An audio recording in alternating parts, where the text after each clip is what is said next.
Can you believe this south-facing view? It really feels like you have the East River all to yourself. This is the perfect place for an evening cocktail, and it might be big enough for your morning jog.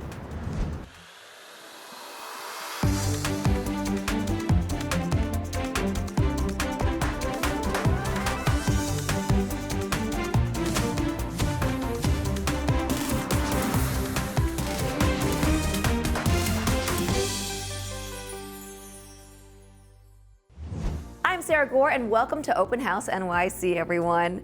Eye-opening design this week in the Garden State, Joshua Tree, and Sutton Place. And I am bringing it all to you from this full-floor apartment on the Upper East Side. Designed by renowned architect Peter Marino, this jaw-dropping residence boasts impressive scale and bespoke style every step of the way.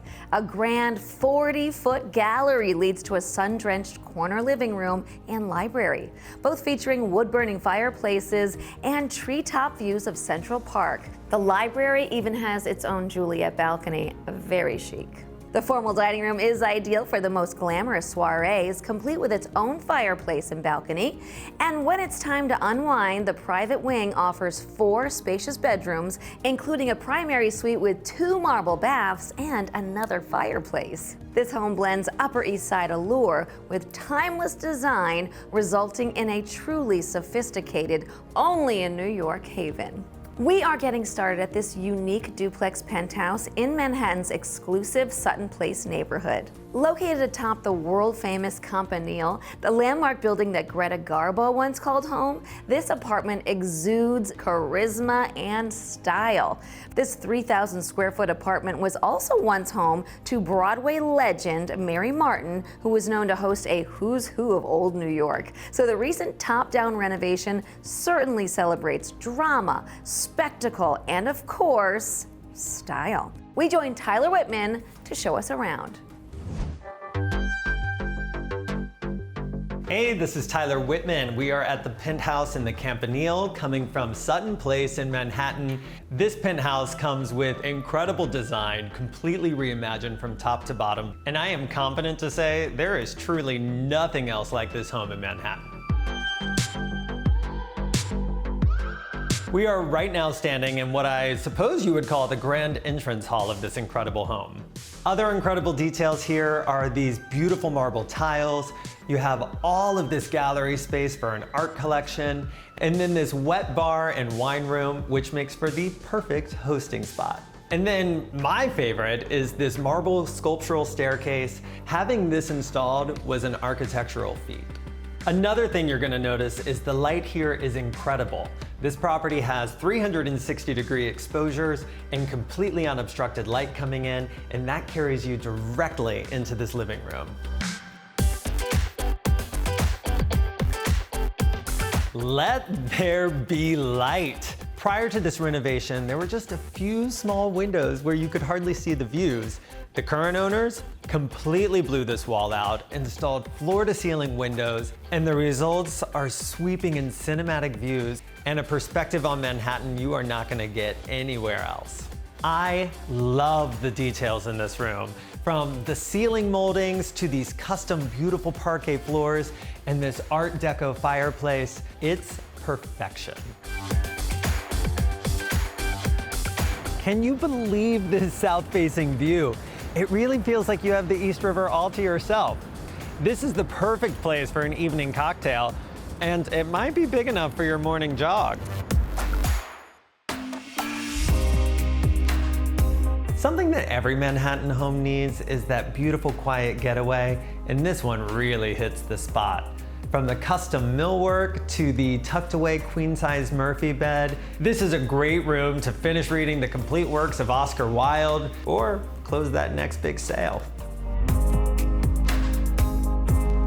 The owner's retreat is beautifully tucked away in the back of the house, offering the ultimate experience in privacy and relaxation, and really just enjoying these magnificent views. It's a completely different perspective than the other side of the home, because here you have the Queensboro Bridge, which is one of the most iconic bridges in the city. Other details include a marble spa bathroom that is worthy of a membership. And honestly, this mirrored bed frame adds a regal touch itself. And if you think you've seen the best, you need to follow me upstairs. This is one of the most incredible rooms I've seen in my entire career. This space includes this beautiful state-of-the-art kitchen, the formal dining room, and an incredible sunroom. And talk about dinner with a view! It's not every day that you get to experience a home in New York that has a sunroom like this, especially this view of East River. It does feel like I'm in the roof cabin of a yacht. But there is still even more to show you.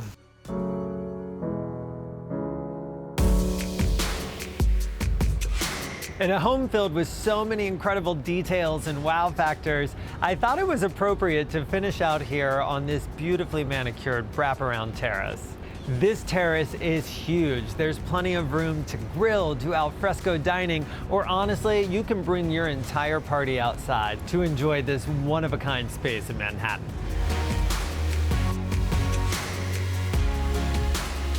Thank you so much for touring this incredible home with me. I hope you love it as much as I do. We see a lot of beautiful terraces on this show, but those are pretty memorable. Speaking of memorable, now you see it, now you don't. We visit this famous Joshua Tree home dubbed the Invisible House.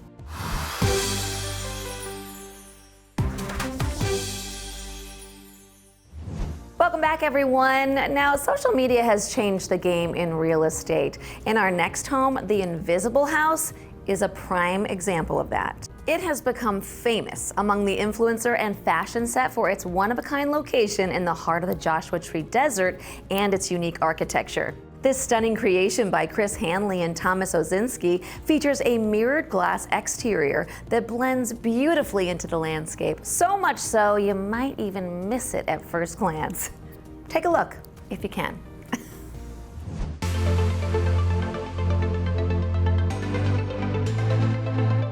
My name's Chris Hanley, and I own the house here, Invisible House, and designed it, and welcome to my lair.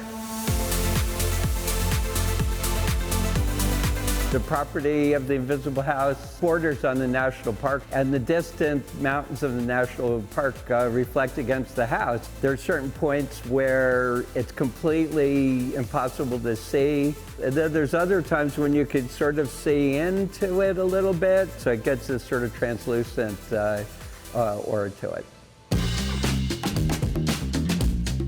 When you first come up to it, it's meant to be kind of a sculptural form that's universal, that pretends to have extraterrestrial aspects like the monolith of 2001: Space Odyssey. I designed it, and then I collaborated with architect Thomas Ozinski. It's really a sculpture that you can live in, and the animals come up and kind of play around it or get a little water, so you get a lot of entertainment. The glass that's used is like a vitro spectrally selective glass. There's multiple panels. They're 18 inches apart. It's 224 feet, 11 inches long, and so divide by 18 inches. So you kind of get infinity, like an infinity mirror. So you see yourself juxtaposed with the mountains outside. That's interesting too. And then it cantilevers for another 100 feet. And so it looks like it's floating out of the ground and then over the rocks. On the roof, there's these solar panels. I have 92. Constantly, the house is interacting with the outside. And the rocks act as a kind of insulation, so they heat up in the winter, and they help for the environmental exchange of the house. It's really designed as a relationship between the inside and the outside, where you feel almost fragile on the inside sometimes from nature, but you also feel stable and secure, except for alien intervention, which is probably 24/7 in these parts.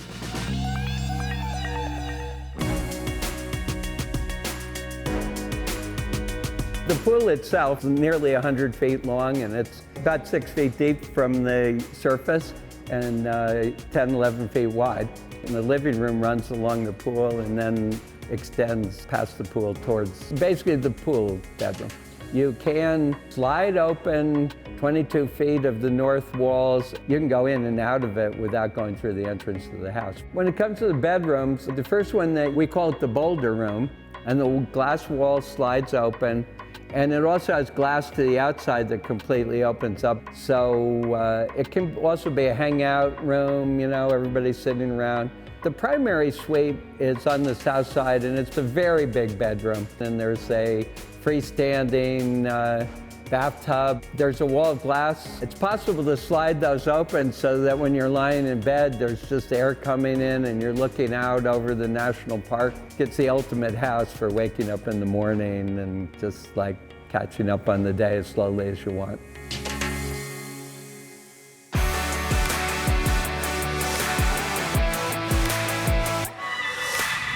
Well, that about wraps up our tour of the Invisible House, and thank you so much for stopping by. Hope you had a good time. Boy, that was something to see. Or was it? Coming up just after the break, bespoke design in Midtown with this architect and designer. We'll be right back.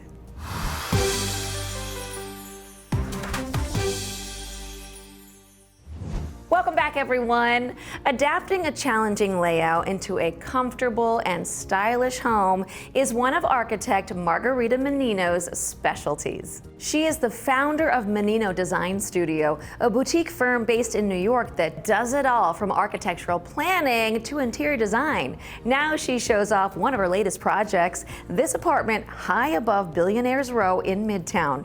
Margarita was able to expand the layout, creating intimate zones within the open floor plan. The result is a supremely comfortable home that celebrates Italian craftsmanship and chic, timeless design. Take a look.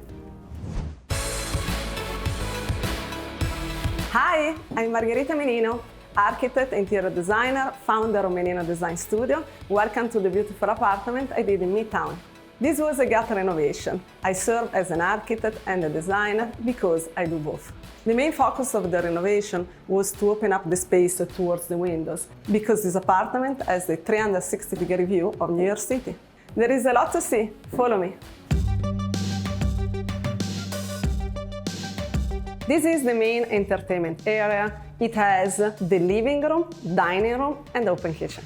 I wanted to add some flavors into the living room. I decided to put as focal wall this beautiful gray silver wall covering. I picked this color because it's matching with the floor. And then it was the time to pick the furniture. I wanted to create a space that is like timeless, chic. The leather sofa is an ivory color. The coffee table is in white Carrara marble, imported directly from Italy. And the lounge chair has like a cocooning shape with the oak wood insert. And to elevate any space, I use great art. You can see all the objects around this apartment. I relocated the dining table to the beautiful corner windows. I picked these beautiful art pieces from Amélie Maison d'Art because they match very well with the Scandinavian and natural look of the dining chair from Audo Copenhagen. When I select finishes, art and furniture, I think about everything, from the architecture to the interior.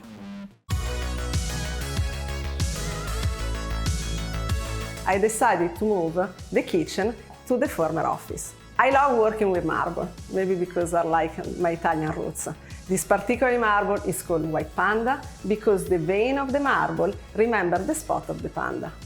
I designed the island in the center because it has a beautiful view and also serves as a breakfast table.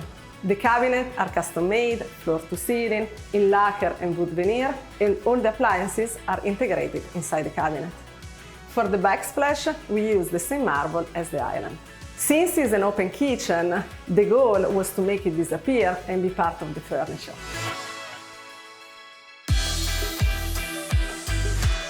The client really wanted to have an office, so I was able to carve this space into the layout. We use this particular blue because the design inspiration of the office is a bespoke British library. I use the same color for the millwork and the wall because these two items blend together and the space around feels larger. And I use the master yellow color of the couch to contrast with the blue color of the wall and the orange of the desk. For the primary bedroom, we use a different wall covering as a focal wall behind the bed. We put the light inside the soffit and we custom made the color of the outlet to blend inside the wall covering. I use the focal wall here because you always need an element that distinguishes the primary bedroom from the rest of the guest bedroom. Every time I design a house, I incorporated a bespoke millwork. I designed this as a double function to cover the existing ugly radiator and also to become a bench where you can sit and read a book and look through the window. Because again, I wanted to incorporate the view of New York City into my design. For the primary bathroom, the color palette matched the rest of the apartment in this earthy tone because I want the space to feel relaxed, comfortable and safe.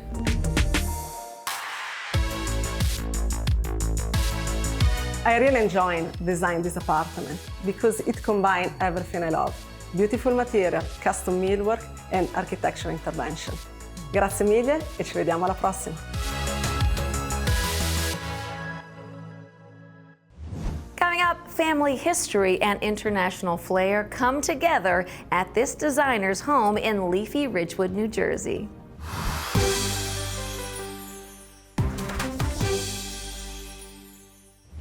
Welcome back, everyone. And now we are with interior designer Christina Phillips, whose global travels have influenced her design sensibilities.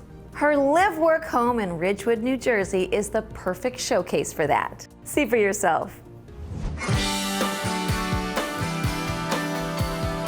Hi, my name is Christina Phillips. I'm an interior designer here in Ridgewood, New Jersey. Welcome to my home. Growing up, my father was an airline pilot, so we lived in a lot of different places and experienced a lot of different cultures. It's these experiences that really have shaped the design of my home. So our home was built in the early 1900s. The style of the home is a craftsman bungalow, and what I love about it is this great wraparound lemonade porch. I created the seating area in this corner to enjoy the breeze from the backyard to the front yard. And sitting here is a lovely way to enjoy a warm evening with a cool glass of wine. And now, come on inside. Right off the entry is this mudroom, which is all about function and fun. My favorite thing about the cubbies is the space above it, which holds my ever-growing hat collection. We wanted to keep the original stained glass window, but we also wanted to add a little bit of mid-century modernism, which is evident in this artichoke chandelier. I wanted my living room to feel warm and inviting, so I wrapped the walls in this beautiful Philip Jeffries grass cloth that has just a hint of shimmer in the background. I also mixed in several antiques that I inherited from my Swedish grandparents, like this grandfather clock and cabinet. A couple summers ago in Stockholm, I found this Joseph Frank fabric that I knew would be perfect for my drapery. And to play off the floral pattern, the blue and white buffalo check is a classic Swedish motif. To bring in a little more mid-century modern, I added this Saarinen table. And to tie the whole room together, I had this custom rug made in India that's a wide stripe to ground the space. Because of my upbringing, I really learned the art of collecting. For instance, you can see I've collected these wooden horses known as dalahäst from Sweden, and these Nantucket baskets, which were woven on the island. The sofa is upholstered in an ikat fabric, and the two swivel chairs are done in a fret pattern with a orange detail welt. We've had a lot of fun in this room, either by reading a book, having a glass of wine, or turning on the record player and spinning a few tunes. This kitchen was all about location. We wanted it to have a beautiful view of our garden. So I obviously knew where I was going to put the sink, right in front of the window. I really wanted a big center island, and this piece is one solid slab of quartzite. We have seating for 5 and plenty of storage. I went with the classic white cabinetry. And if you need a drink before heading outside, I put a bar in the corner.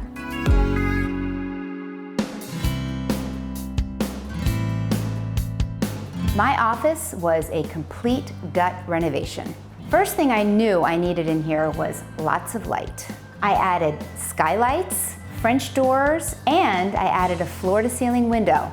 I meet clients in here, so I knew I needed a place to present my work. So I had this bulletin board custom designed.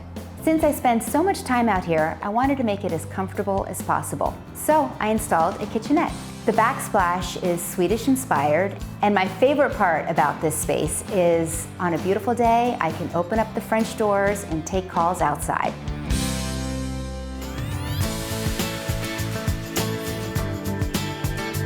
As I do with my client projects, I've infused my own home with color, pattern, and plenty of collections. And I hope to see you on my next project.